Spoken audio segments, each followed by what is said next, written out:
Hello everybody, this is General Yanis, and today in Death Card Tactics I'm looking at the newly released FAQ for the Adeptus Mechanicus Codex, and I can tell you that it has some needed and much welcomed corrections. So with no further ado, let's get started. So today, the 30th of July, so back home from vacation, and as the saying goes in Sweden, away is good, but home is best. That's always a nice feeling to come back to your own house. But today also we saw the FAQ came for the Adeptus Mechanicus Codex, already hinted yesterday in Warhammer community that they will be releasing FAQ to address some of the very strong and some maybe interactions that became too strong for the competitive games, and Adeptus Mechanicus maybe winning too much of the meta. Already I had reviewed a couple of those mechanics for the Ironstriders, for the Skitarii Vanguard with enriched rounds, but now in the FAQ now we have a lot of corrections here. So corrections for the enriched rounds, galvanic volifier stratagems, the Elusius world dogma, addressing the saves for the Skitarii, for example. This was really powerful in the meta Admech lists, and also addressing the Ironstrider keywords, etc. But let's take a look at all the important changes here. So starting with the Skitarii Vanguards and Rangers, a lot of 20-man squads out there in the meta lists, in the competitive lists, winning a lot of with very high amounts of damage. The first change is on the very strong enriched round stratagem. In the previous wording, an unmodified hit roll of 4+ would automatically wound the target, and it was only costing 1 command point. Now the change brings it to only make an auto wound on a hit roll of 5+, so reducing a lot how effective this is. Additionally, it would cost 2 command points for 11 models or more. Otherwise, it costs still 1 command point. But previously, for example, for a 20-man squad of Skitarii Vanguards, then you would have 60 shots. With the previous stratagem, 30 would be on average auto wounding without any rerolls, and then it could be even more with the rerolls, and it would only cost 1 command point. Now on a 5+, you would expect 20 auto wounds, and you have to pay 2 command points for the big squad. So a welcome change, making it more expensive to use for a large squad and reducing the effect to something more realistic. Not 4+, for example, against Mortarion would be crazy to make a lot of wounds. Also, the Skitarii Rangers were affected.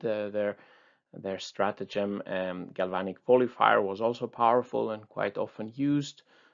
Previously, it went. Previously, the galvanic rifle is a heavy 2 weapon for the Rangers with a strength 4, AP -1, and damage 1, and has a very high range, 30 inches. And the stratagem before the galvanic volifier would transform this to a rapid fire 2. So if you were within 15 inches, or if you were stationary, or you could maybe use some other shenanigans there, but at least if you were within 15 inches, a 20-man squad of Rangers would be shooting 80 shots. And now the change to the galvanic volifier is that this becomes a heavy 3 for 2 command points. So now it's capping that you only, let's say there's still a lot of shots, it's 60 shots, but you can't go to 80 shots, getting the rapid fire rule. So also a bit, let's say, degrading, reducing the number of shots for the Rangers as well. Another very important change was the dogma for the Lucius world, the old dogma, the solar blessing, the damage attacking Elusius with a unit with a dogma with a damage characteristic of 1. Then you would add 1 to any armor saving throw made against that attack. Now the change becomes that if the unit is already benefiting light cover, you cannot add again this +1. So it's if you're not in light cover, you can get this +1, but you can't get +2 basically for both light cover and 1. So, and that previously would be very strong. A Skitarii squad, for example, in light cover with Elusius, previously it would have a 2+ save, for example, if it was a shot by Death Guard bolters or combi bolters, and then yeah, you would save a lot, and it's difficult to take a very cheap infantry when they have a 2+ save. They can still get 2+ saves from also abilities and other things, but not combined, at least with the light cover.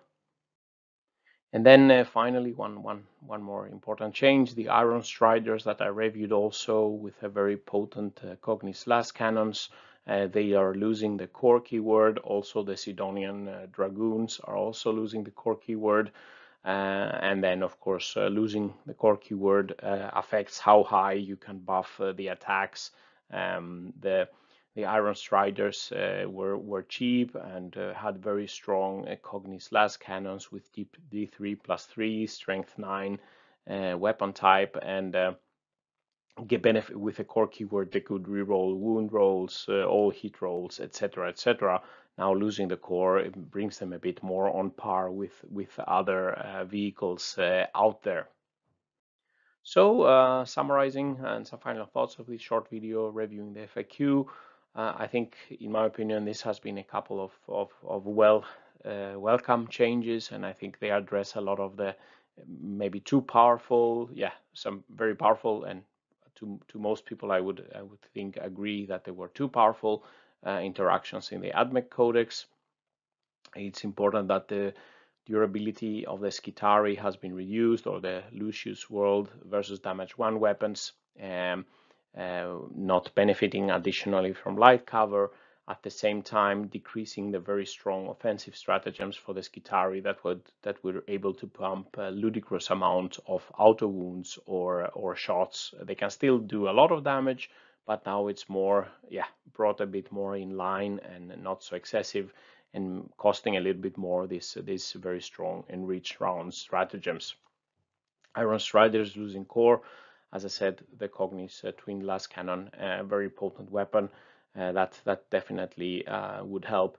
It's not like they are still efficient and still let's say dangerous, but not with the core gone. They cannot be buffed too much.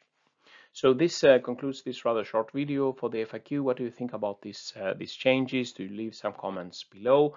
If you like this video, please press like, leave some comments, and please subscribe to the channel to help me grow. And if you further want to support my efforts, please visit my Patreon page. And with these words, General Yanis is signing out. Stay safe out there, and bye-bye.